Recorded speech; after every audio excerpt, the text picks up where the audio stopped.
Edina izpričana vrednota desnice je destrukcija.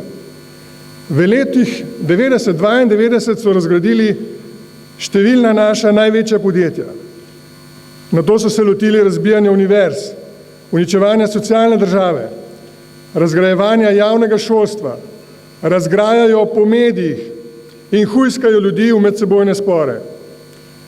Zdaj se spravljajo na tožilstvo, sodišča, diskreditirajo parlament, druge institucije in se celo oblačijo v kolaborantske uniforme in prepevajo naciljubne himne. Dovolj je tega. Basta! No.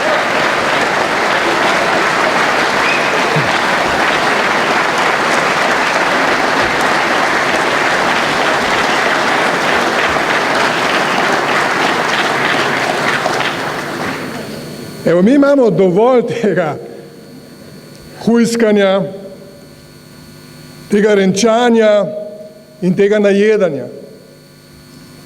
Slovenija rabi stabilnost.